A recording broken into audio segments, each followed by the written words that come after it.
Hi, and welcome back to Combust Astrology. My name is Liv.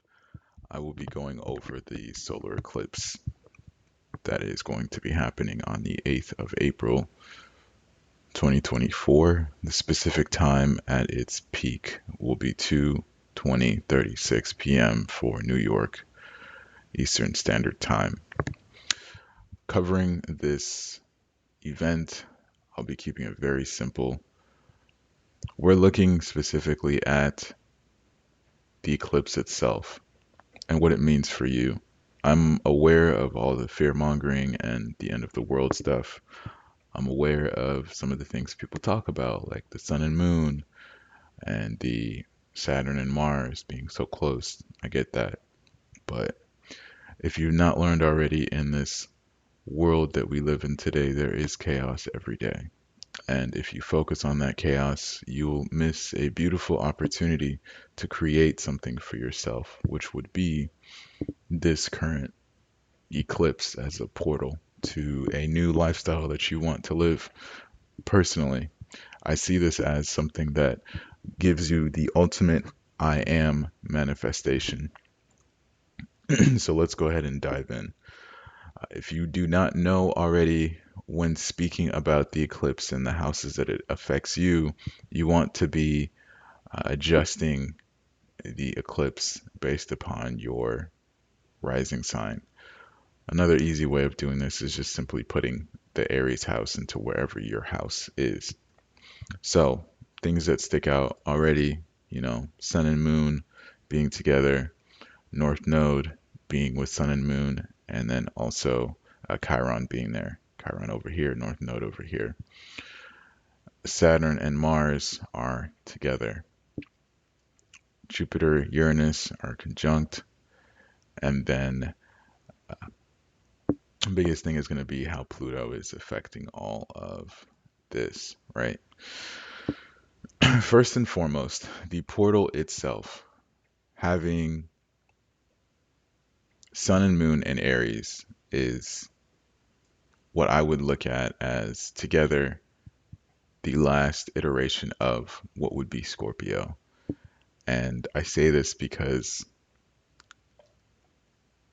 the Sun would be the end, or the exaltation, because it's exaltation of the Sun.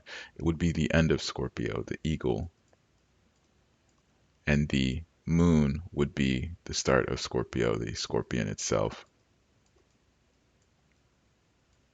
I'm using this as an example because of the phases of Scorpio and Mars, being part of a co-ruler to Scorpio like that. I look at a combination of two feelings. You have yourself and the highest self you could be, and then the primordial self. And here you have this wound that, in essence, is something that you create a lack of in yourself. Now, wherever this is going in your chart, you will be looking at this and saying, what is the highest self that I want to attain? What is where I'm at emotionally because of how I feel about the situation? And what is it that I'm feeling that I lack to actually get there? And what is it that I'm going to potentially change so that I can actually get there? And the North Node here is the I am. Because in order to become, you have to say to yourself that you already are. And you will have this, I like to call it a concentration of energy from where you are now to where you are now. And that might seem confusing. The future of the where you are now is the I am connecting itself to where I am now. The present, let's just change this color, maybe a little bit brown. Where I am now is based off of the scorpion, like the first stage of that Mars. It's the primordial, it's the now. And because time in itself, quote unquote, is relative, but we're all in this jumbled mesh of what we consider time. So, in order for you to quantum leap in that vocabulary from where you are now to where you are now, it's a simple perception because you're already there. There is no big fix you have to do other than to accept that's what you are. And this is why I say it's like Scorpio, because it's cyclical. You were at the start of something. But the cool thing about this eclipse is that instead of having to go through the entire zodiac to find that, you know, you don't need to do that. You can actually go through and say to yourself, okay, I'm going to learn this. I'm going to go through and deal with this all together. So it's like a very strong push in motion with all this being together. Now the Mercury is still a part of the Chiron and the transit itself. I look at this and I just say to myself that the Mercury is going to go in and out of retrograde for this month. So when I think about the Mercury, this is more mental than it is actual Aries Mercury, which is very combative. This is just in its head. This is thinking.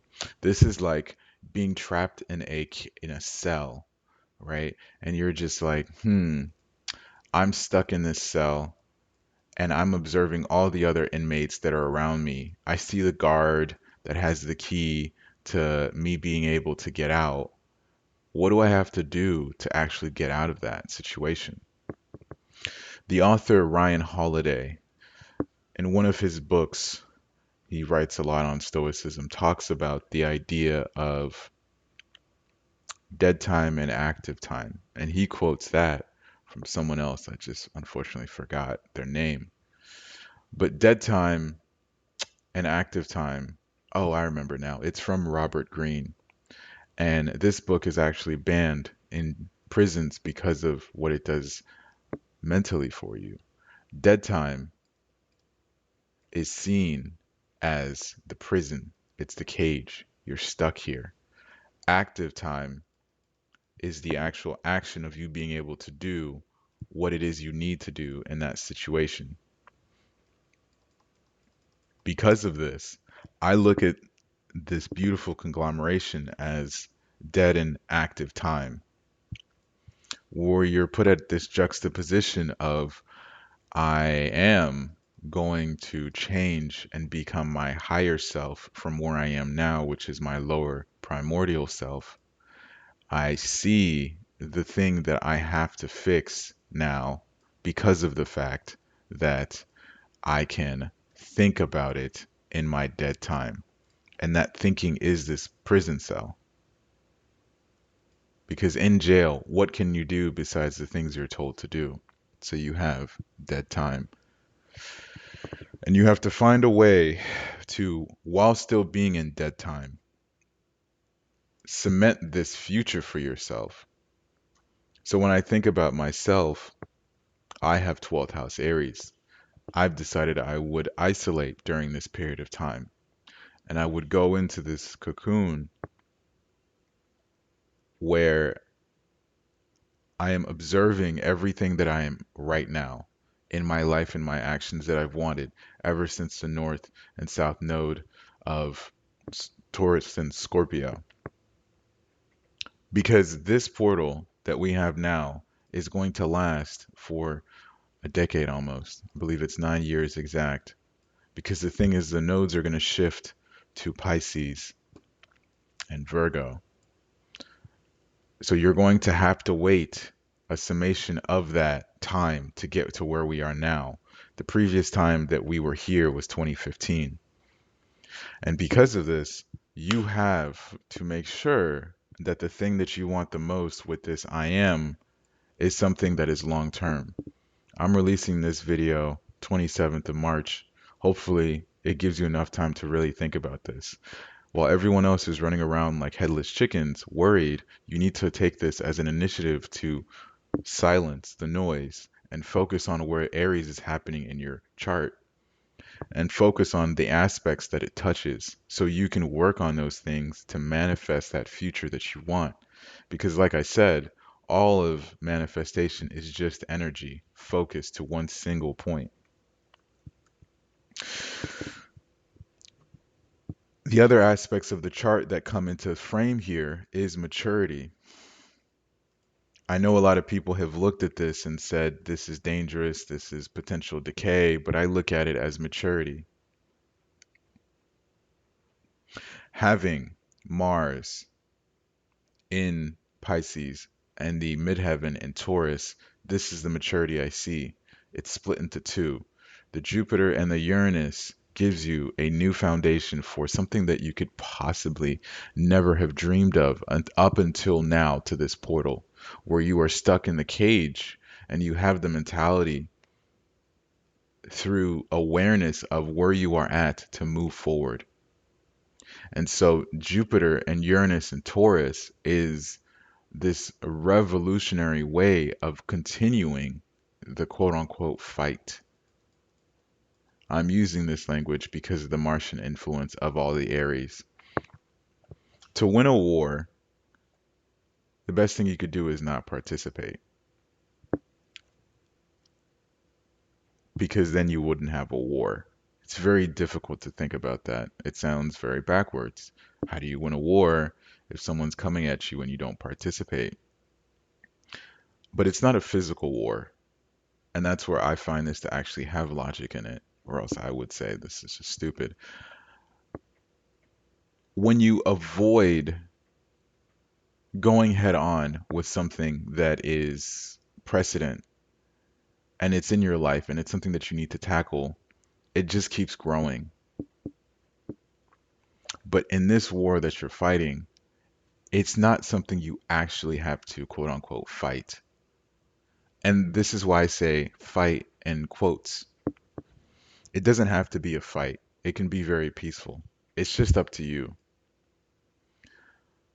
Because of this that is going on here, when I look at Uranus and Jupiter like this and I say the fight, I think to myself, it's only a fight because I've made it that, because I've allowed it to become that. But if I just accept that this is new peace and I accept where I'm at now and where I want to go, then I can accept time. And that is the way that I delineate Saturn and Mars being here. It's time. It works hand in hand to me with what is happening with the Mercury. It's just time. In this quote unquote dead time, I'll just put DT, you are now looking at where you feel you would like to be. It's different from the passion and the drive that you would get from this. It's different from the stability that you want from this. But it's the time that both of these two things bring to me that says, if I am 27 years old, can I sacrifice 5 years? Can I sacrifice 10 years? How much time am I willing to give up that I will not get back for the I am that I'm looking for and for that fight that I don't have to fight anymore? Because this would be the true battle. Time. It's very hard in our current society to buckle down and do something that we actually need to do. Because when we look around, everyone's becoming a crypto bajillionaire. Everyone's having XYZ flights being flown out somewhere, going on a vacation, getting this new 6, 8, 19 figure job. Everyone around you looks like they got it together. But the reality of this is that the time is only about what you got together. And so the interpretation of this originally could be the downfall of something. And that's why for me, I look at this and I just use Scorpio because that's all I see here. As a Scorpio, that's what I see, not to project specifically, but from experience and from reading charts of a lot of people, I can actually see this and say, this is a rebirth. This is a 9 year cataclysmic rebirth from day one here. And the thing about the total solar eclipse is that it begins April 8th and it will last, the initial phase will last for another 6 months before it really starts to get into the swing of things. So that's why I found it paramount that it's not something that you just wake up and you initially run to, but you consider the dead time and the active time in your head and say, this is all mental more than anything. This is waking up a little bit earlier and doing a small bit, even 30 minutes of what it is that you want to do. And this whole thing sounds cliche, motivational, like speech-y, but that's really what it is. That's really what this is. It's the start of a new season for you for 9 years. So the start is always the motivation. It's always the, oh my gosh, I'm excited to do this. It's the new year, I'm excited to do this. But the real thing is the time because this to me, time would be seen as Chronos or, Saturn and but I look at it like it's the good contract with the devil. What do you mean by the good contract with the devil? I mean, it's the thing that you bound yourself, that you sell your soul to in a good way. Now, before Christian people, if you are, or religious people, run away. I'm not a satanic worshiper or anything like that. I don't. What I'm trying to say is when you sell your soul for riches, you obtain those riches, but then you sell your soul. The downside of selling your soul is you literally sell your soul. You don't get it back, and that sucks. I'm not telling you to sell your soul here. What I'm saying is that is a contract you can never take back. And this is why I'm saying this is a good contract. Because if you can change your perspective here and say, I'm going to do something that I will never, ever get to take back.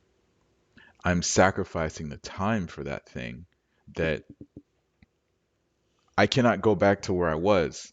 And so, in this weird awkward situation, this weird perception of this, you are ball and chain to this idea that you want for yourself in that house that you have Aries. And this is why I say this is the good devil contract, only because this is the devil, because you will not escape it. It's good because you will get what you want, so you have to make sure you choose wisely in that dead time. This is why you don't need to fight. Once more, it doesn't need to be that difficult.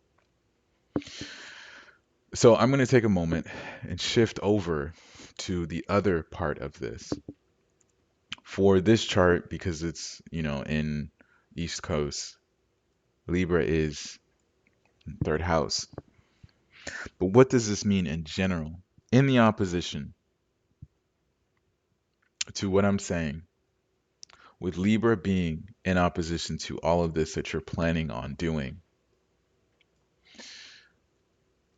I'll give an example of myself with it being in the 12th house. This thing that I'm subconsciously wanting to desire, wanting to create, wanting to move forward with, I can't go back because my sixth house is Libra. Life will never be the same every day as it was for that time. Because of the previous time that life was where I would wake up and do specific things, I'm choosing to move away from that. And this is what I mean with this the contract with the devil because of this aspect right here that we have. You are giving this up. You can never go back to it. Well, at the same time, we have Venus and Pluto having a sextile. I look at this as a plus. I look at this and say, wow, I can definitely have caring people that come into my life and fuel this. They will come into my life and empower me. They might be a part of the cycle to stop it, but they will come into my life and assist me with that. I can change this. I deserve better for myself than what I allow to happen. That will give me the stability for a longer life, a more peaceful life.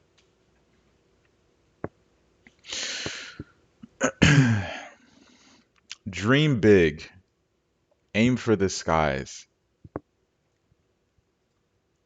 Don't let anyone tell you that you can't do what it is that you want to do. Write down exactly what you want on a piece of paper and then burn it at the time of the eclipse.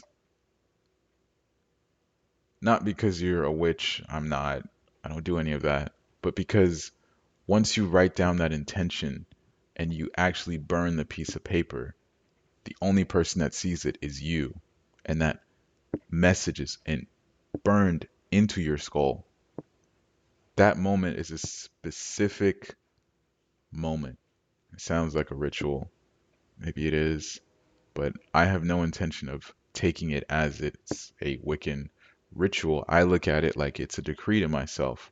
It would be the equivalent of a prayer to God at the time of the eclipse. So, with that being said, we've gone about 20 minutes. I hope this helps. I hope you can take this with more than just fear, and I hope that you keep your chin up. Don't look directly at the sun, obviously, but realize that you're starting a new phase in your life, and you shouldn't let the fear that is going on around us right now affect you. This is the time to become the person you've always wanted to be, and I believe that you will do so. Take care.